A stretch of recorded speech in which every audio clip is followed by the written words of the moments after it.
Nell'ultimo periodo si è parlato molto di cheating e dell'uso di tool esterni per avvantaggiarsi su Inazuma Eleven Victory Road, il gioco più in voga del momento. È diventato oggetto di discussione anche in Italia, è arrivato al grande pubblico grazie ai content creator più conosciuti che hanno espresso le loro perplessità a riguardo. Ci sono state accuse anche nei confronti di team competitivi prontamente smentite, ma in Francia molti giocatori sono stati bannati dai tornei per uso di save editor o codici, ma l'anti-cheat del gioco non ha rivelato nessun movimento illecito e questo è un grande problema. Sto leggendo molte opinioni contrastanti riguardo l'utilizzo di bug o addirittura tool esterni, e questo mi fa sorgere una domanda: che fine farà Victory Road? Tutto parte da pochi giorni dopo l'uscita del gioco, dove si scopre che è possibile ottenere qualsiasi oggetto, equipaggiamento ed eroe che fa parte del negozio, da due piattaforme, Switch 2 e PC, grazie all'ausilio del mouse. Questo ha comportato una grande disparità tra chi ha usufruito di questo bug, da chi ne ha abusato, da chi non l'ha potuto sfruttare o da chi non l'ha voluto proprio usare, nonostante ne avesse la possibilità. Inevitabilmente ha creato dei malumori nella community, dove si additava come disonesto chi l'avesse utilizzato, avendo distorto l'esperienza di gioco ed essersi avvantaggiato sul momento rispetto agli altri. Ma queste persone spesso si giustificano dicendo: l'hanno fatto tutti, perché non posso farlo anche io? Perché devo buttare del tempo rispetto a chi ha usato questo bug? Porsi questa domanda e darsi una risposta affermativa, come hanno fatto in tanti, è davvero corretto? Prima di tutto parliamo del giocare online che, per la stragrande maggioranza delle persone, lo fa per divertirsi. Nelle partite classificate è possibile scontrarsi con veri e propri cheater, che possono usare codici per la tensione infinita, avere statistiche aumentate, o fare sempre tiri e parate portentosi. Ovviamente va contro i TOS e queste azioni dovrebbero essere anche sanzionate legalmente, ma su Victory Road queste persone non vengono nemmeno bannate. C'è chi usa il save editor per modificare il salvataggio, avere più stelle legame, spiriti che non si avevano, per arrivare addirittura a ottenere i giocatori di Ares e Orion, già presenti nel gioco. Incontrando ciò, qualcuno potrebbe allontanarsi dall'online per la frustrazione, e su questo vorrei soffermarmi. È giusto anteporre il proprio divertimento a quello degli altri? Personalmente ritengo che utilizzare dei codici o tool esterni online sia scorretto sotto tutti i punti di vista, ma per l'offline farei un discorso differente. A livello legale rimane comunque sbagliato, ma difficilmente si viene puniti perché non causa nessun problema al di fuori della tua esperienza di gioco. Giocando in single player non si lede nessuna persona se non se stessi, perché penso cambi molto tra il costruirsi la propria squadra in un'ora rispetto a sudarsela per una settimana, farmando gli equipaggiamenti, cercando di droppare gli spiriti dei giocatori che ti servono e rerollare le passive il più perfette possibili. Ti gratifica in modo diverso. Non tutti vogliono investire ore nel team building ed è comprensibile, ma saltare completamente quel processo significa rinunciare a una parte fondamentale dell'esperienza, e utilizzare il save editor non è la soluzione corretta. Ognuno ha i propri tempi e le proprie possibilità, ma perché azzerare e di conseguenza annullare parte fondamentale del gioco? C'è però un ultimo aspetto da considerare: anche l'offline, per quanto personale, non vive in una bolla. Normalizzare l'uso di save editor e tool esterni, anche solo in single player, abbassa inevitabilmente l'asticella e rende più facile giustificarne l'utilizzo anche online. Il rischio è che ciò che oggi viene visto come una scelta individuale, domani diventi la normalità. Victory Road è un gioco pensato per durare nel tempo e parte della sua identità sta proprio nella progressione, nella costruzione lenta della squadra, nella scoperta graduale dei contenuti.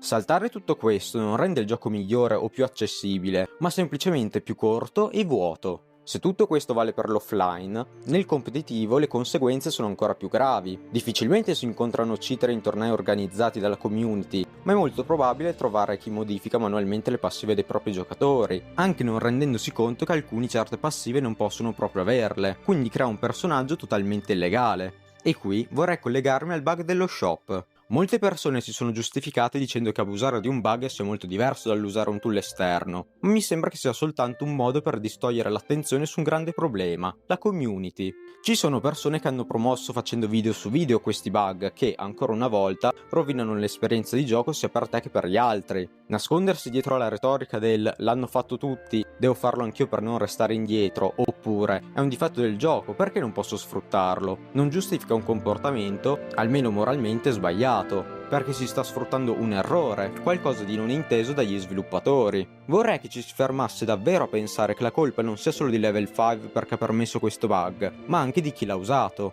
Sfruttare un bug, sempre moralmente, è tanto diverso dall'usare un tool esterno? O cambia solamente perché in uno si fa tutto sul gioco quindi è legittimo? Se il gioco fosse stato progettato con meccanismi anti-bug più solidi, molte di queste situazioni non sarebbero nemmeno nate, ma rimane la condotta scorretta, soprattutto nei confronti di chi non ha avuto nemmeno la possibilità di scegliere se sfruttare questo bug o meno. Non si tratta solo di violare le regole del gioco, ma di mancare di rispetto a chi, per motivi di piattaforma, non poteva approfittarne, creando una disparità che è impossibile da colmare rapidamente. Con questo non voglio dire che sia sbagliato solo perché alcuni non potevano usare il bug, ma la situazione si aggrava perché chi l'ha fatto si è comportato in modo meschino, fregandosene di chi giocava su console diverse da Switch 2 e PC, non potendosi fronteggiare fin da subito ad armi pari. Una delle tante giustificazioni che ho sentito è anche il ridurre un farming esagerato, a tratti tedioso, a favore di ore di gioco effettive, non rerollando farmando oggetti per le tecniche micidiali, ma facendo questo si perderebbe una gran parte dell'essenza del gioco, il progredire. Normalizzare questo comportamento crea un precedente. Chi inizia a giocare oggi potrebbe sentirsi spinto a usare scorciatoie, anche solo per non sentirsi indietro rispetto agli altri. Nel lungo periodo, questo abbassa gli standard della community,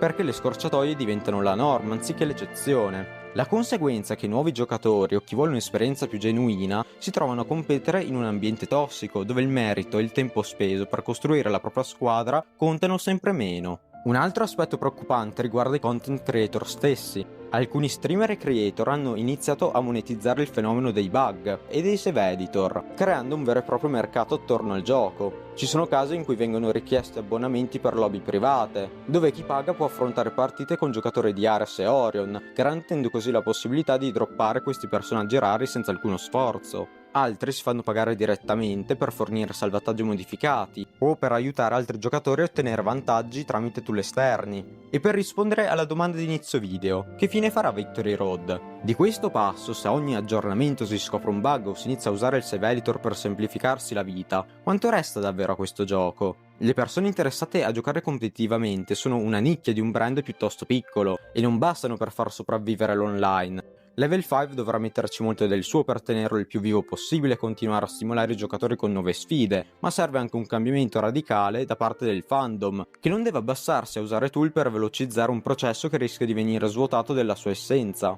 Se i giocatori smettessero di rispettare le regole implicite del gioco e la costruzione lenta della squadra, Victory Road rischierebbe di diventare un'esperienza superficiale e rapida, dove il divertimento e la soddisfazione derivano solo da scorciatoie. Per far sì che il gioco sopravviva e mantenga vivo l'online, servono sia aggiornamenti attenti da parte di Level 5, sia una community che sappia valorizzare il divertimento, il processo e non solo il risultato.